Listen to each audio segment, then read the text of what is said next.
8 October. Ram इच्छेने सर्व काही होते ही दृढ भावना ठेवून कर्मातच गुंतून राहू नये. फळाच्या आशेने केलेले कर्म दुःखाला कारण होते. चातुर्मास माधुकरी जाईन हा हेतू जो धरतो त्याला नामस्मरण कर, माधुकरी मी तुला घरी आणून देतो असे म्हटले तर नाही पटत. जगात कोणीही सुखी नाही असे समर्थ सांगतात, पण एखादा राजाच्या पोटी जन्माला आला म्हणून सुखी झाला असे आपण मानतो. खाण्यापिण्याची अडचण नसली म्हणजे त्याला इतर काही काळजाच नाहीत असे म्हणून कसे चालेल.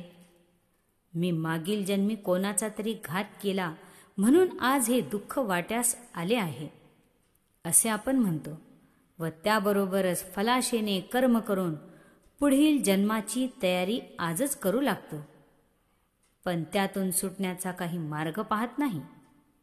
कर्मामध्ये आजवर मोठमोठे लोक गुंतून राहिले आहेत. जन्माला आलो तो जन्माचे सार्थक करून घेण्याकरिता, पण या फेऱ्यातच आपण अडकून पडलो तर काय उपयोग. आपण एखाद्या कापडाच्या गिरणीत गेलो तर म्हणतो काय घोटे फिरतात, परंतु फिरवणारा तर दुसरीकडेच असतो. त्याप्रमाणे देहाचे देहपण जीव असेल तोपर्यंत त्यामधून तो जीवात्मा नाहीसा झाला की देहाचे देहपणही नाहीसे होते. आत्म्याच्या संयोगाने सर्व काही चालते. माझी छाया मी पाडतो असे आपण म्हणतो, पण ते खरे नाही. सावली आहे हे लहान मुलांना कळत सुद्धा नाही. त्याचे कर्तेपण आपण देहाच्या आश्रयामुळे त्याच्यावर लादतो.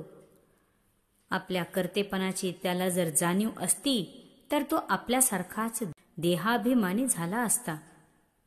एका गृहस्थाचे त्याच्या भावाशी भांडण होते. त्याने जेव्हा आपले मृत्यूपत्र केले तेव्हा त्यामध्ये लिहिले की माझ्या शवाला माझ्या भावाचा हात लागू नये. काय ही देहबुद्धीची पराकाष्ठा.